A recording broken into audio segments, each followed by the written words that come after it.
Kinda Murdery is sponsored by HellaDoge.com. That's HellaDoge.com. The only social media website that pays 80% of its profits out to real users in real Dogecoin just for doing what you do anyway. It's a blast on there, guys. Get out of the Facebook game. Get into the crypto game.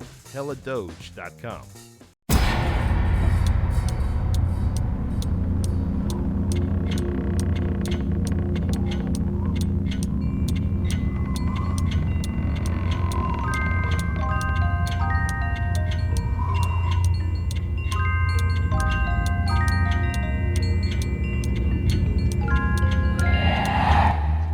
This is Kinda Murdery Insomniac. Stories to stay awake by. Good evening, Insomniacs, and welcome to Kinda Murdery Insomniac. Stories to stay awake by. I'm your host, Zevon Odelberg. Thank you for deciding to be here. Tonight, we have a very special Kinda Murdery confection for you. We are honored and pleased to bring you horror classic Edgar Allan Poe's The Telltale Heart, as read by the modern maestro of the macabre himself, Darren Marlar, from Weird Darkness Podcast. Weird Darkness is your home for stories of the paranormal, supernatural, legends, lore, the mysterious, macabre, and unsolved. You can find Weird Darkness wherever you get your podcasts, and engage with Darren directly at www.weirddarkness.com. In fact, I'm thrilled, almost to frighten goosebumps, to inform you that you can also find Darren on this Sunday's episode of Kinda Murdery. And now on to tonight's story. This is indeed a storied piece of audio, not only because of Edgar Allan Poe's sublime horror writing, but because of Darren's superb narration. This particular recording won the bronze at Here Now 2020 Podcast Palooza. And so, without further ado, Kinda Murdery Insomniac, Stories to Stay Awake By, is proud to present the disturbed genius behind Weird Darkness Podcast, Darren Marlar, reading Edgar Allan Poe's classic horror tale, The Telltale Heart.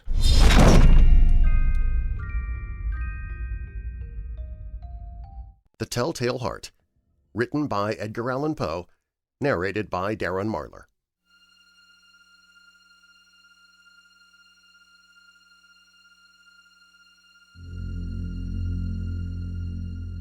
True. Nervous. Very, very dreadfully nervous I had been and am.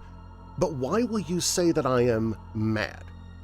The disease had sharpened my senses, not destroyed them, not dulled them. Above all was the sense of hearing acute. I heard all things in the heaven and in the earth. I heard many things in hell. How then am I mad?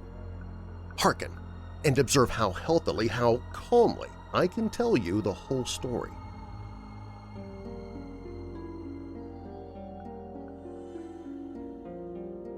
It is impossible to say how first the idea entered my brain, but once conceived it haunted me day and night. Object? There was none. Passion? There was none. I loved the old man. He'd never wronged me. He'd never given me insult. For his gold I had no desire. I think it was his eye. Yes, it was this. He had the eye of a vulture, a pale blue eye with a film over it. Whenever it fell upon me, my blood ran cold, and so by degrees, very gradually, I made up my mind to take the life of the old man, and thus rid myself of the eye forever. Now, this is the point. You fancy me mad. Madmen know nothing, but you should have seen me.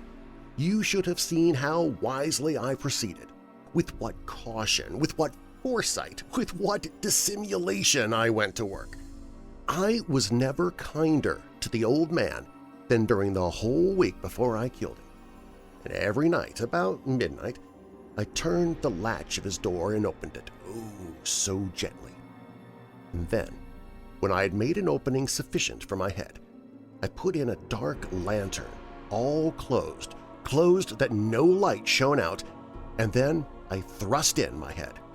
Oh, you would have laughed to see how cunningly I thrust it in.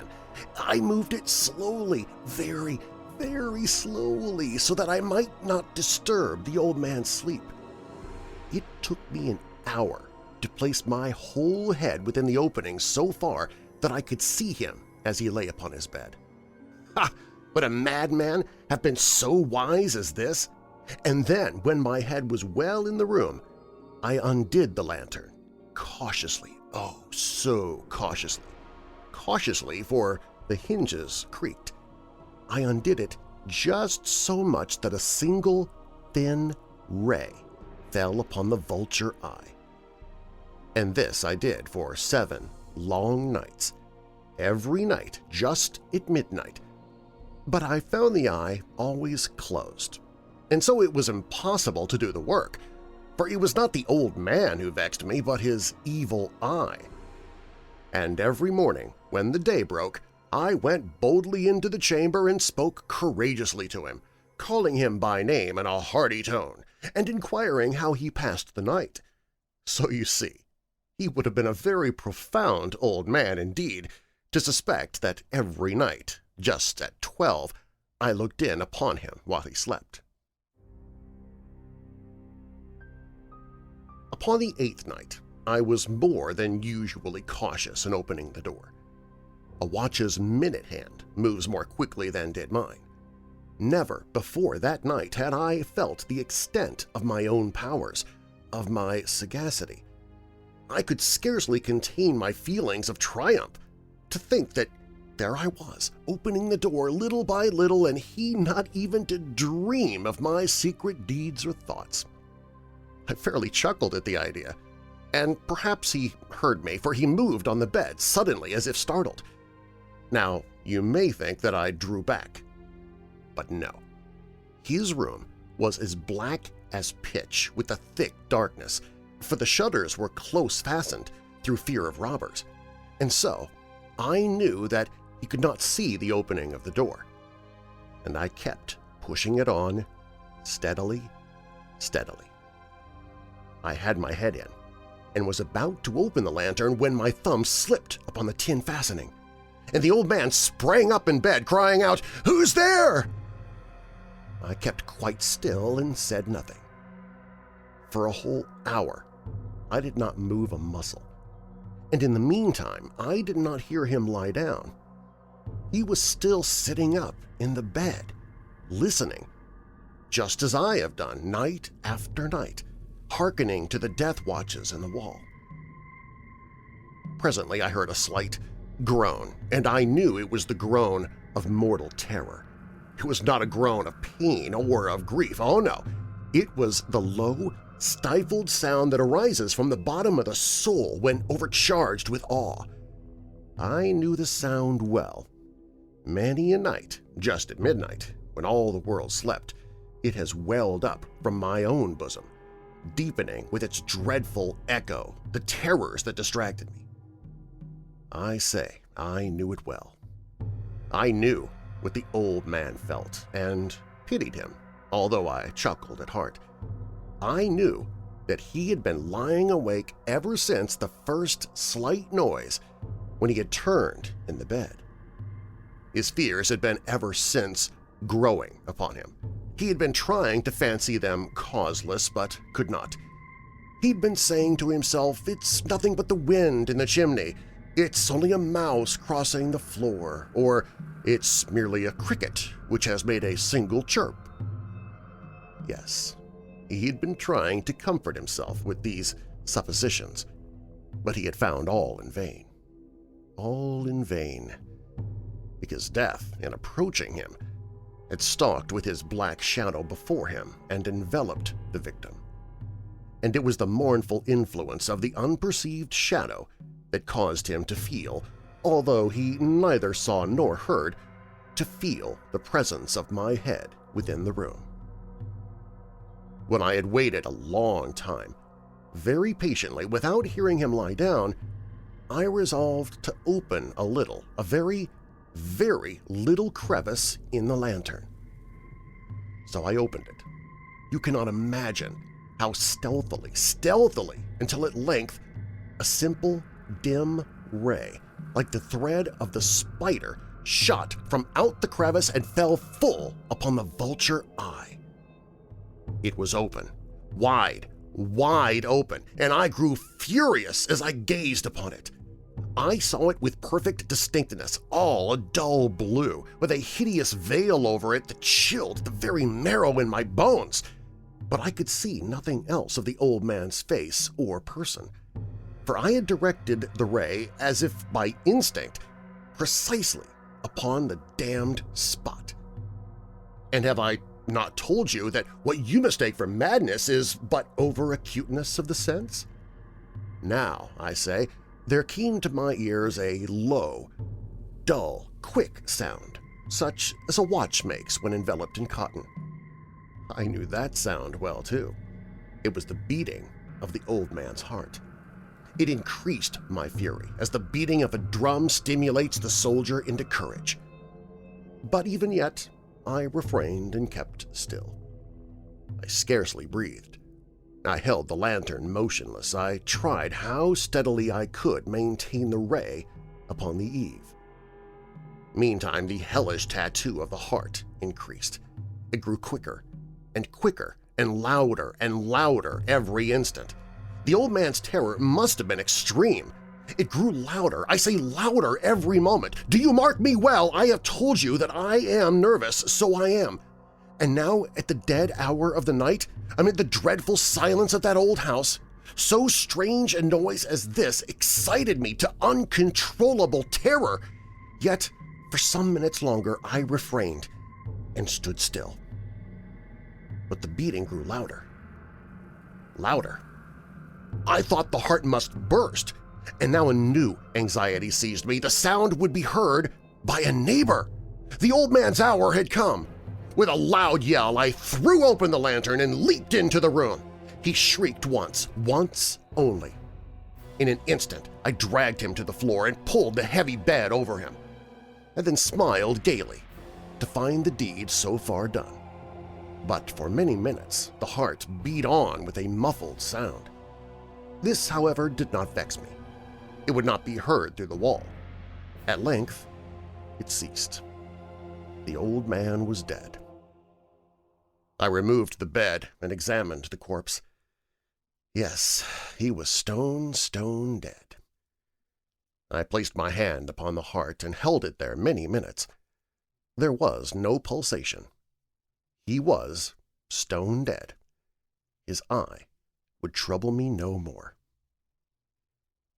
If still you think me mad, you will think so no longer when I describe the wise precautions I took for the concealment of the body. The night waned, and I worked hastily but in silence. First of all, I dismembered the corpse. I cut off the head and the arms and the legs. I then took up 3 planks from the flooring of the chamber and deposited all between the scantlings. I then replaced the boards so cleverly, so cunningly that no human eye, not even his, could have detected anything wrong. There was nothing to wash out, no stain of any kind, no blood spot whatsoever. I'd been too wary for that. A tub had caught all. When I had made an end of these labors, it was 4 o'clock, still dark as midnight. As the bell sounded the hour, there came a knocking at the street door. I went down to open it with a light heart, for what had I now to fear? There entered 3 men who introduced themselves with perfect suavity as officers of the police. A shriek had been heard by a neighbor during the night. Suspicion of foul play had been aroused, information had been lodged at the police office, and they, the officers, had been deputed to search the premises. I smiled, for what had I to fear? I bade the gentleman welcome. The shriek, I said, was my own in a dream. The old man, I mentioned, was absent in the country. I took my visitors all over the house. I bade them search well. I led them at length to his chamber. I showed them his treasures, secure, undisturbed. In the enthusiasm of my confidence, I brought chairs into the room and desired them here to rest from their fatigues, while I myself, in the wild audacity of my perfect triumph, placed my own seat upon the very spot beneath which reposed the corpse of the victim. The officers were satisfied. My manner had convinced them I was singularly at ease.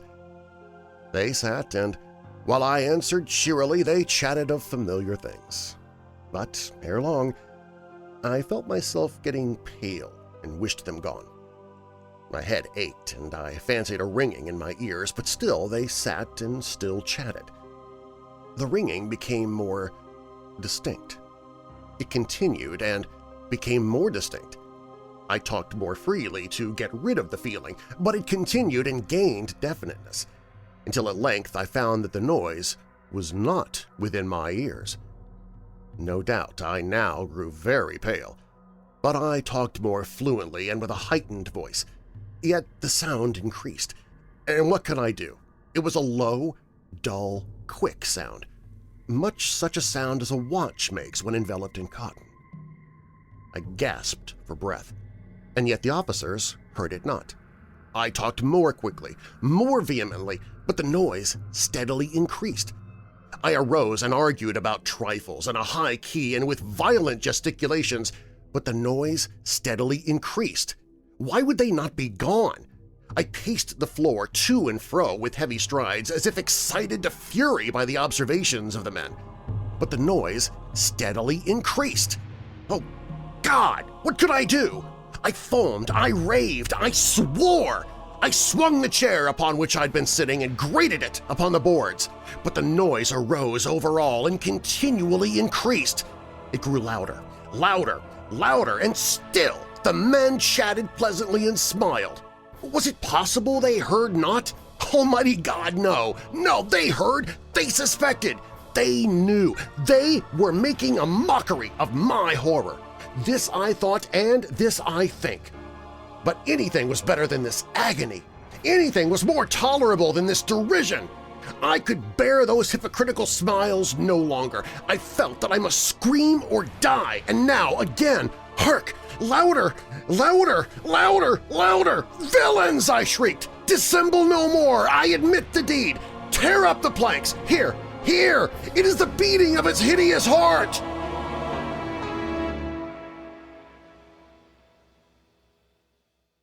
That was Darren Marlar from Weird Darkness Podcast, who I will have the utter pleasure of hosting on this Sunday's Kinda Murdery. For Darren Marlar, I'm Zevon Odelberg, and this has been Kinda Murdery Insomniac, stories to stay awake by. Good night.